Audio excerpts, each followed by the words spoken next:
Sınaq nömrə 12. Birinci səyyah başlanğıc məntəqədən əvvəlcə cənub istiqamətinə 5 km, sonra 270 dərəcəli azimutla daha 5 km məsafə qət etmişdir.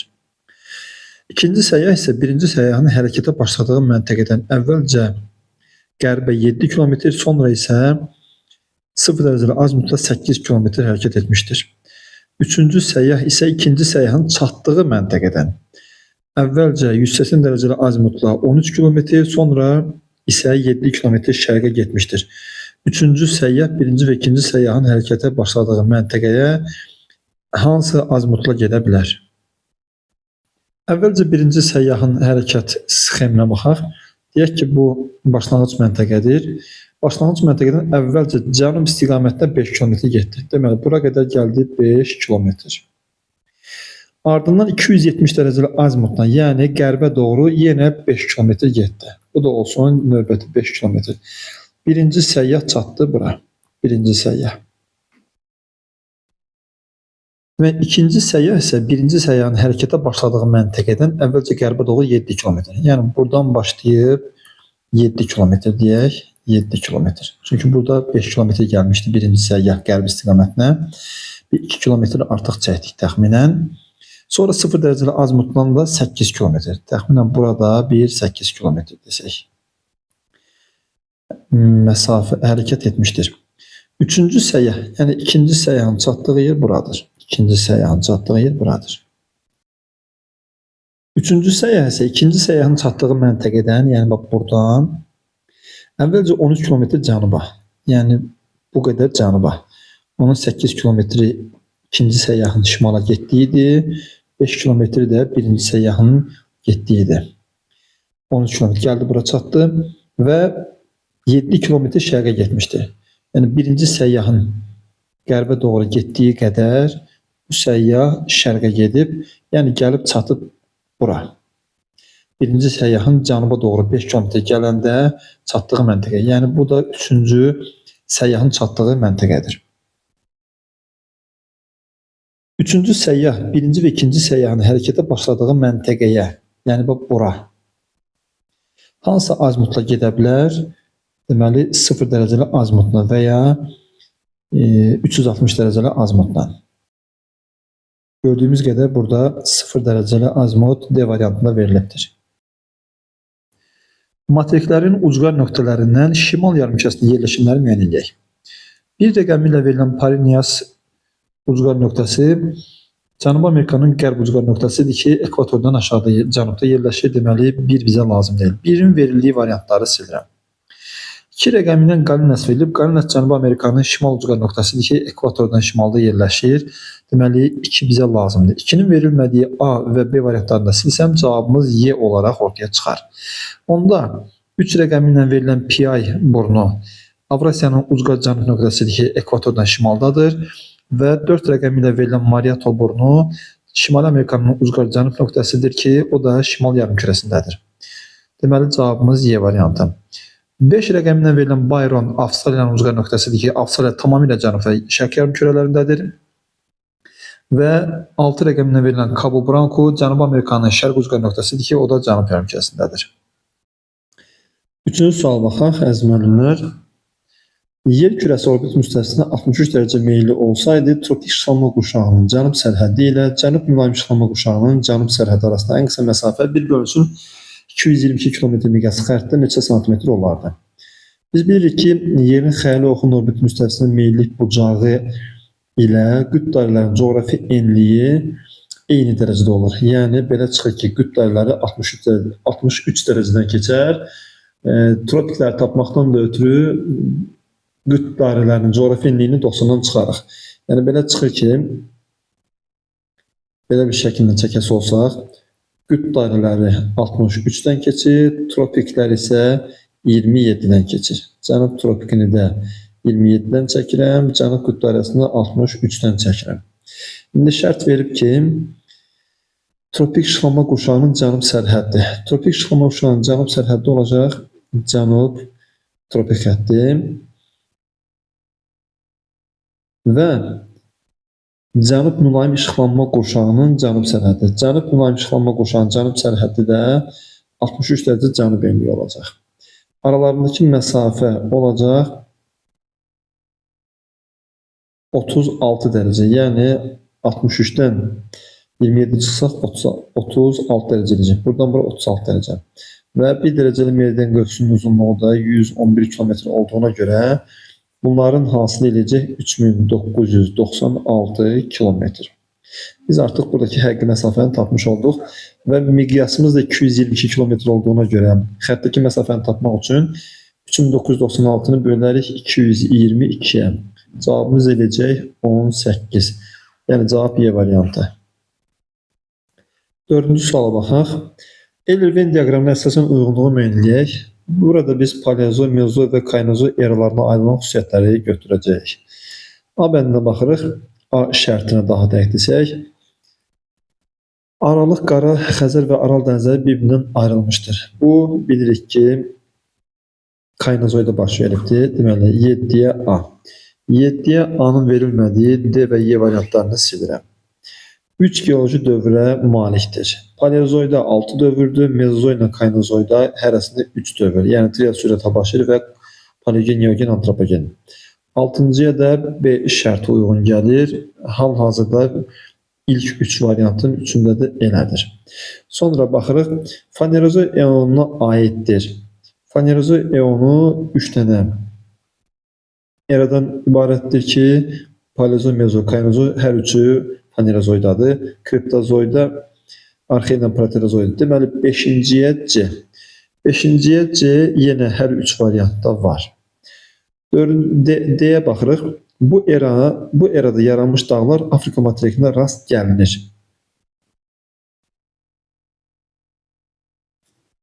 Demək, Afrikada biz bilirik ki, Atlas dağları Kaynozoy erasına aiddir. Əjdaha və Kap dağları da Paleozoya aiddir. Deməli, 4-də D deyəcəyik. 4-də D. 4-də D verilməyən C variantını silirəm. Sonra Y-yə baxaq. Pangeya qurusu Lavraziya və Gondwana qurularından parçalanmışdır. Bu Paleozoyda baş vermişdir. Pangeyanın Lavraziya və Gondwanaya parçalanması. Sonradan Lavraziya və Gondwananın müasir materiklərə parçalanması da Mezozoydaydı. Deməli, birinciyə Y aid eləyəcəyik. Birinciyə Y-nin verilmədiyi B bəndində silsək, bir dənə A variantı qalır. Deməli, F şərti Pantalas müasir okeanlara bölünmüşdür şərti olacaq Mezozoyda və G şərti Taymer yarımadasının ərazisi bu erada. Taymer yarımadası, geoloji xəritəyə baxsaq görərək ki, Taymer yarımadası Mezozoy və Paleozoy eralarına aid olan dövrlərdə formalaşıb, yəni 2-yə G. Cavab A variantı. Düzgün fikirləri müəyyənləyək. Yamal, Qıdan, Taymır, Alyaska və Kola yarımadalarının sahillərini eyni okean suları yuyur. Burada Yamal, Qıdan, Taymır və Kola hər üçü Şimal Buzlu okeanına toxunur, amma Alyaska Sakit okeana toxunan bir yarımadadır. Deməli, birinci şərt yanlışdır. Birinci şərti silsək, D variantı və C variantı silinər. Avrasiya materikində mövcud olan tropik iqlim qurşağı yalnız tropik işğalma qurşağında yerləşir. Bu şərt də yanlışdır. Çünki tropik xəttdən kənara da çıxa bilər tropik iqlim qurşağı və bu da mülayim işğalma qurşağı deməkdir. İkinci şərt də yanlışdır. Y variantını da silə bilərik. 3, 4, 5, 3, 4, 6 qaldı. Belə çıxır ki, 3 ilə 4 konkret doğrudur. Bir baxaq. Materik tipli yer qabının sahəsi quru səthinin ümumi sahəsindən daha böyükdür. Təbii ki, bu doğru fikirdir. Çünki materik tipli yer qabığı materik dayazlığında, yəni okeanın altında da olduğuna görə bu fikir doğru fikir ifadə edir. Dördüncü şərtə baxaq. Transkresiya nəticəsində yer kürəsinin orta illik temperaturu artar. Çünki dəniz su səthi artdığına görə albedo azalır və səthin istiliyi artır. Dördüncü şərt də doğrudur. 5-ə baxaq. Eyni əraziyə aid olan xəttlərin miqyası böyüdükcə divarı tutduğu sahə kiçilir. Miqyas artdıqca xəritənin müfəssəlliyi artır. Ona görə də xəritənin özünün ölçüləri də böyüməlidir. Yəni 5-ci şərt yanlış fikir ifadə edir. A bəndi silindi. 6-cı şərtə baxırıq. Ruapeho və Pinatubo vulkanları adada yerləşir. Bəli, Yeni Zelandiya və Filippin adalarından söhbət gedir. 6-cı şərt də doğrudur. Cavab B variantı. Zirvələri atmosfer təzyiqinin artmasına görə sıralayaq. Nəzərə alaq ki, dəniz səviyyəsi atmosfer təzyiqi normaldır. Burada birinci rəqəmlə verilən qalxa pik gen zirvəsinin hündürlüyü 2469 metrdir. 2469.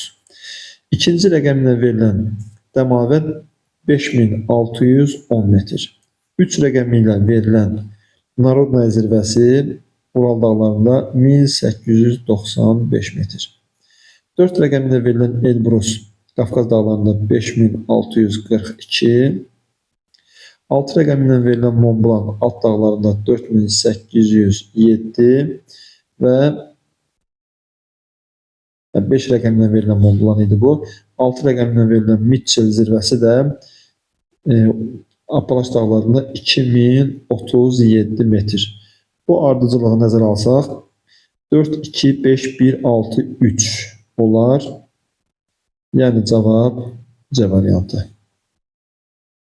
7-ci suala baxaq. Uyğunluğu müəyyənləyək. Filiz mənşəli faydalı qazıntı yataqları, bir də qeyri-filiz mənşəli faydalı qazıntı yataqları.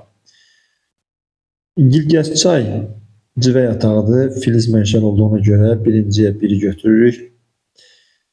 Diyaqçay molibden yatağıdır. O da filiz mənşəli olduğuna görə birinciyə 2-ni də götürürük. Birinciyə 1-in və 2-nin verilmədiyi B, C və D variantlarını silmək olar. Başqışlaq barit yatağıdır. Görən boyda qeyri-filiz mənşəli faydalı qazıntı olduğuna görə ikinciyə 3 götürürük. Vejnəli qızıl yatağıdır və filiz mənşəli faydalı qazıntı olduğuna görə birinciyə həm də 4 götürürük. Birinciyə 4-ün götürülmədiyi Y variantını silsək bir dənə A variantı qalır. Sonra baxırıq. İpək xromit yatağıdır. Filiz mənşəli faydalı qazıntıdır. Birinciyə 5. Çıraqdərə kükürt yatağıdır və qeyri-filiz mənşəli faydalı qazıntıdır. 6-nı ikinciyə götürürük. Gürgan qaz yatağıdır. Qeyri-filiz. Şahtaxtı travertin qeyri-filiz. Hökməli kvars qumu yatağıdır. Qeyri-filiz və Hamançay dəmir filizi filiz. Cavab A variantı. Quruda yerləşən neft yataqlarını müəyyən edək. Burada Qaraçala salyanda olması lazımdır. Səhv etmirəmsə Qaraçalanı götürə bilərik. 1-in verilmədiyi variantları silirim. İnam dənizdədir. Dan ulduzu dənizdədir. Muradxanlı mezoy yaşlı Aran zonasında quruda yerləşir. 4-ü də götürürük. 2-ni İnamı silsək 2 gedər. 4 lazımdır bizə. Sonra Alov dənizdədir. 5 də lazım deyil bizə. Deməli Pirallahı qurudadır. 6-nı da götürək. Cavab B variantı. 9-cu suala baxaq. Dağ yamacında yerləşən və atmosfer təzyiqinin 470 mm civə sütunu olduğu məntəqədə ilin ən isti dövründə qeydə alınan havanın temperaturu 10,2 dərəcə olaraq qeydə alınmışdır. Bunu nəzərə alıb qar xəttinin keçdiyi hündürlüyü tapaq. Bir dağ yamacı belə çəkirəm. Deməli, yamacda yerləşən bir nöqtədir və burada təzyiq 470 mm civə sütunudur. Burada da ən yüksək temperatur 10,2 dərəcə qeydə alınıb. Bizdə də qar xətti bilir ki, 0 dərəcəli temperatur verildiyi yer olmalıdır və 10,2 ilə 0-ın arasında, yəni 10,2 dərəcə temperatur fərqi var ki, bu da 10,2 dərəcəni 6-ya bölüb 1000-ə vursaq, yəni 1000 metrə 6 dərəcə olduğuna görə bu olacaq 1700 metr. Deməli, buradan bura qədər 1700 metr var.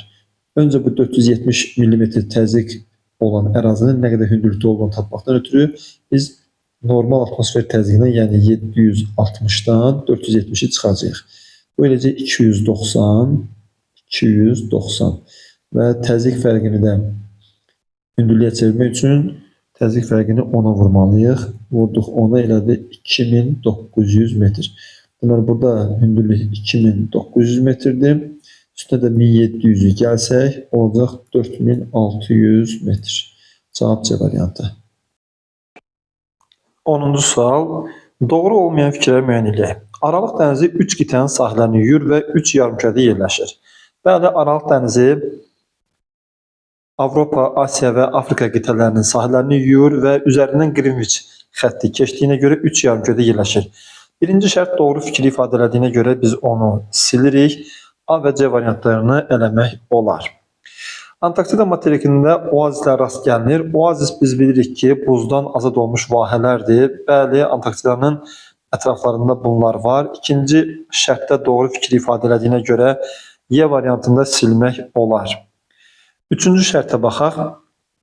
Siklonun mərkəzində yüksək atmosfer təzyiqi müşahidə edilir. Elə bu fikir artıq bizə bu şərtin yanlış olduğundan xəbər verir. Belə ki, biz bilirik ki, siklonun mərkəzində alçaq təzyiq olur və cənub yarımkürəsinin saat əqrəbinin istiqamətdə hərəkət etməsi onsuz da doğru fikirdir. Amma qalır mərkəzdə alçaq atmosfer təzyiqinin olması. Deməli, üçüncü şərt yanlış fikir ifadə edir və əlimizdə qalan B və D variantlarında 3 və 4-cü şərtlər var. Deməli, 4-cü şərtdə yanlış fikir ifadə edilir. Ona da baxaq. İki materik tipli litosfer tavasının konvergent sərhəddi subduksiya zonası adlanır. Bilirik ki, materik tipli litosfer tavaların toqquşması kolliziya zonası adlanır. Yəni, subduksiya deyil, kolliziya olacaqdır. 4 də bizə lazımdır. 5-ə baxaq. Xəzər dənizi sahilində Glauber duzu çıxarılır. Bəli, demək olar ki, Glauber duzunun ən böyük ehtiyatlarından biri Qaraboğaz-Qol körfəzindədir, Türkmənistan ərazisində. Və 5-ci şərt doğru fikir ifadə edildiyinə görə bizə lazım deyilsə, B variantı daələndi. Sırdərya çayı Türkmənistan, Qazaxıstan və Özbəkistan ərazisindən axır şərti yanlışdır. Çünki Sırdərya çayı Türkmənistan ərazisini görmür. Deməli, 6-cı şərtdə yanlış fikir ifadə edilir. Cavab D variantı. Cədvəlin aid olduğu məntəqəni müəyyən edək. Burada biz orta temperatur və orta yağıntı miqdarı kəmiyyətlərindən baxa bilərik ki, temperaturlarının ədədi ortası, yəni orta illik temperatur toplayıb sayına bölsək 12,7 dərəcə temperaturu alırıq. Rütubətin də cəmi təxminən 505 mm edir. Bu isə, yəni 500 mm yağıntı nə Sumqayıt üçün, nə Göyçay üçün, nə də Lənkəran üçün uyğun olmaz. Lənkəranda 1400-dən yuxarı olar. Göyçayla Sumqayıtda isə minimum olar. Şahbuz rayonu isə yüksək dağlıq ərazi olduğuna görə orta illik temperatur 12,7 dərəcə olmaz. Belə çıxır ki, cavabımız yalnızca Xankəndiyə uyğun gəlir. Mənsəbləri əsas və keçid iqlim qurşağında yerləşən çayları müəyyən edək. Orinoco çayının mənsəbi şimal subekota iqlim qurşağında yerləşdiyinə görə biz ikinci olaraq, yəni subekota keçid iqlim qurşağı olduğuna görə ikinciyə 1 götürərək. İkinciyə 1 götürəriksə C variantını silmək olar. Amur çayı şimal yarımkürəsində mülayim iqlim qurşağında Tatar boğazına, yəni Oxot dənizinə tərəf mülayim iqlim qurşağındadır. Və belə çıxır ki, Amur çayı əsas iqlim qurşağında, mənsəbi əsas iqlim qurşağındadır. Birinciyə 2-ni qeyd edilir. Birinciyə 2 olacaqsa, deməli Y variantda silinər. Birinciyə 2 qeyd elədik, ikinciyə 1 qeyd elədik.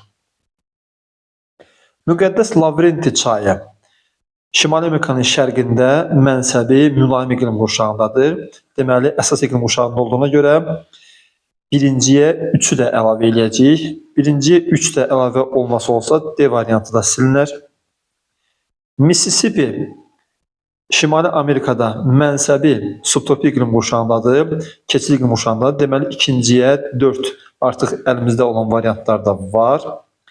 Murray çayı Avstraliyanın cənubuna doğru subtropik iqlim qurşağında, yəni keçid iqlim qurşağında okeana qovuşur. Deməli, ikinciyə 5 qeyd eləyəsi olsaq, A variantı çıxır və Elba çayı Xəzər dənizinə şimaldan tökülür və mülayim iqlim qurşağında, əsas iqlim qurşağındadır. Cavabımız A variantı. Günəş sisteminə daxil olan planetləri xəyali ox ətrafında fırlanma müddətinin artmasına görə sıralayaq. Burada bilirik ki, daha da desək buna aid cədvəldən görmək olar ki, Veneranın öz xəyali ox ətrafında fırlanma müddəti 243 sutkadır. Marsda 24 saatdan biraz artıqdır. 24 saatdan biraz artıq. Yerdə 23 saatdan biraz artıq. 23 saatdan biraz artıq yazıram. Və Merkuridə 58 gündür. Deməli, Venera 243 gün, Merkuri 58 gün, Yer 23 saat yazdım, Marsa da 24 saat yazdım. Belə çıxır ki, ardıcıllıq 3, 2, 4, 1. Yer, Mars, Merkuri və Venera olaraq cavabımız A bəndə olacaq. 14-cü sualda verilmiş iqlim diaqramının aid olduğu ərazi üçün xarakterik xüsusiyyətlər istəyir. Biz burada 1402 mm yağıntının artıq Lənkəran astral zonası üçün xas olduğunu dərsliklərdən bilirik. Həm də yağıntı əsasən qış aylarında bol olduğuna görə bura yay qura keçən mülayim isti iqlimdir. Çaylar əsasən ilin soyuq dövründə bol su olur şərti doğrudur. Çünki bizə xarakterik xüsusiyyətlər istədiyinə görə bir bizə lazımdır. Bir bizə lazımdırsa, birin verilmədiyi 3 variantı sildim. Yalnızca 2 variantımız qaldı.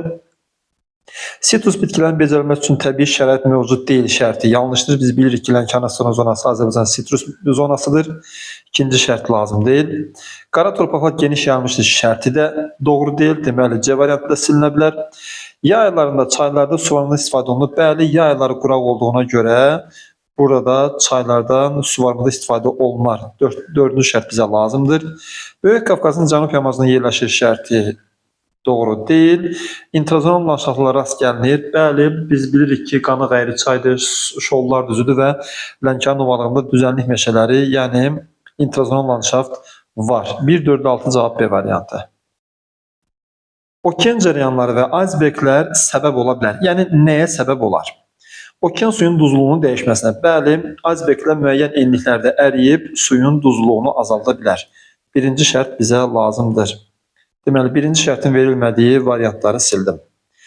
Okean sahillərinin formalaşmasına.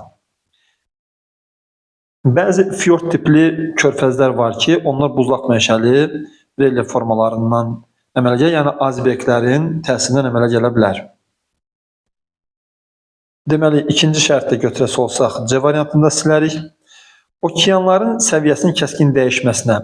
Bəlkə də ola bilər, buz hissələri həddən artıq çox əriyib, müəyyən bir fərq edə bilər, amma kəskin sözü ilə burada üçüncü şərtin yanlışlığından xəbər verilir. Qabarma və çəkilməyə səbəb ola bilər. Qabarma və çəkilməyə səbəb olmaz. Yəni, nə cəryanlar, nə də iceberglər buna səbəb olmaz. Çünki qabarma çəkilmə ayın və günəşin cazibə qüvvəsinin təsirindən irəli gələn bir şeydir. Dördüncü şərtdə sildik. Okean suyun temperaturunun dəyişməsinə.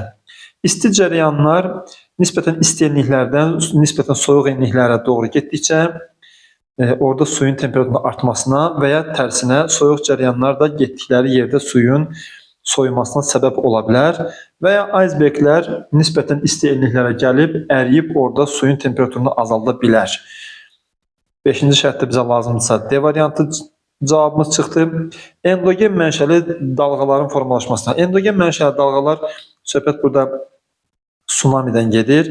Tsunaminin yaranması üçün də bu iki şərtin heç biri rol oynamır. Cavab D variantı. Duzluluğu 40 promil olan 1 litr suyun duzluluğu 25 promilə qədər azalmışdır. Bu suyun üzərinə neçə litr duzluluğu 0-a bərabər olan su əlavə edildiyini müəyyən edək. Burada belə bir həll yolunu götürürük. Əvvəl suyun duzluluğu 40 promil olub, 1 litr su olub, müəyyən miqdar su əlavə olunub və duzluluq 25 promilə düşüb. Belə çıxır ki, yeni həcm 1 litr suyun üzərinə müəyyən qədər gəlinir ki, 25 promilə qədər azalır.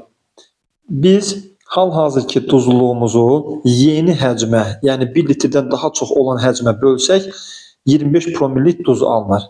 Təxminən belə bir şey yazırıq. 40 promil bölünsün yeni həcm nə qədərdirsə artıq 1,4 neçə litrdirsə də bərabərdir 25 promil. Buradan yeni həcmin, yəni biz yeni almış məhlulun 1,6 litr olduğu məlum olur. Və əgər 1 litrdə əvvəlcədən var idisə, deməli 1,6-dan da 1 litr çıxsaq, 0,6 litr şirin suyun, yəni duzsuz suyun, 0 promilli suyun əlavə olunması müəyyən olar. Cavab C variantı. 17-ci sualda su anbarlarının yerləşdikləri inzibati rayonlara görə bölməyimizi istəyir. Aşıq Bayramlı su anbarı İsmayıl rayonundadır. Deməli A, B və D variantları silinə bilər. Xaçınçay su anbarı Ağdam rayonunda olduğuna görə deməli C variantı da silinir. Burada tərtər verildiyinə görə bir tək onda E variantımız qalır. Varvara su anbarı Yevlax rayonunda, Nohurqışlaq isə Qəbələ rayonundadır. Cavab E variantı. 18-ci sualda bir neçə ölkənin ərazisində yerləşən coğrafi obyektlər soruşulur. Birinci şərtdə Timor adası verilib. Timor adası Avstraliyanın şimalında İndoneziya və Şərqi Timor ölkələrinin yerləşdiyi bir adadır. Deməli, birinci şərt doğrudur. Bir neçə, yəni burada iki ölkə var. Birinci şərt doğrudursa C variantını və D variantını silmək olar. İkinci şərt İnari gölünü göstərir. İnari gölü tamamilə Finlandiya ərazisindədir. Deməli, ikinci şərt yanlış fikir ifadə edir. A bəndi də silinə bilər. Limpopo çayı Zimbabve və Mozambik ərazisindən axır.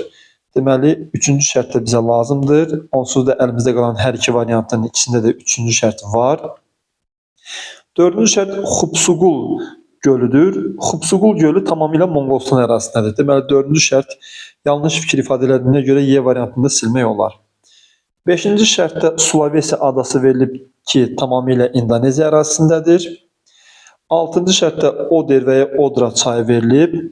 Bu çay Polşa, Almaniya ərazisindən axır. Deməli, 6-cı şərt də bizə lazımdır. Cenevrə gölü Cenevrə, İsveçrə və Fransa ərazisində yerləşən bir göldür. Deməli, 7-ci şərt də bizə lazımdır ki, B variantı doğrudur. Kil gəmiçilik kanalı isə tamamilə Almaniya ərazisindədir. 8-ci şərt də yanlışdır. Çayın mənbəyində havanın temperaturu -5, mənsəbində isə 13 dərəcə Selsi müşahidə olunur. Çayın xəritə üzərində uzunluğu 20 sm, xəritənin tərtib edildiyi miqyas isə 1/125 km olduğunu nəzərə alaraq onun meyilliyini tapaq. Bilirik ki, meyillik bərabərdir, düşmə bölünsün uzunluq. Yəni biz öncə çayın düşməsini tapaq. Bundan ötürü temperatur fərqini hündürlüyə çevirmək lazımdır. Bir çay belə düşünək. Mənbəyində -5, mənsəbində isə müsbət 13 dərəcə temperatur var. Deməli, mənbə ilə mənsəb arasında 18 dərəcə temperatur var. 1000 metrə 6 dərəcə olarsa 18 dərəcəmiz 3000 metr hündürlük fərqi deməkdir. Deməli, çayın düşməsinin 3000 metr olduğunu artıq müəyyən etmiş olduq. Qaldı çayın uzunluğunu tapmaq. Çayın uzunluğunu tapmaq üçün miqyası xəttəki uzunluğa vurarıq. Yəni 20-ni 125'e vurarıq. 20'ni 125'e vuranda eləcək 2500. 3000'i də 2500'e böləndə cavabımız 1,2 metr bölünsün kilometr alınacaq ki, burada cavab Y variantıdır. Respublikamızın ərazisində yerləşən gölləri şərqdən qərbə sıralayaq. Burada Ağzıbirçala gölü, Acınohor, Sarısu, Candar göl və Göygöl gölləri verilib. Bunlardan ən şərqdə olanı Ağzıbirçala gölüdür, lap Xəzərin düz kənarında. Şərqdə də gölləri şərqdən qərbə dediyinə görə bir rəqəmi ən qabağa düşəcək. Bir rəqəminin qabaqda olmadığı D və C variantlarını silirəm. Ardından Sarısu gölü Şirvan düzündə, Ardından Sarısu gölü olacaq. Yerdə qalan variantların hamısında 3 növbətidir. Sonra Acnohur gölü ondan biraz daha qərbdə, deməli 2 ilə davam edəcəksə A variantında silirik. Sonra Göygöl və ən sonda Candar göl Ağstafa rayonunda 5 və 4 olaraq 2, 5, 4. 1, 3, 2, 5, 4 cavab C variantı.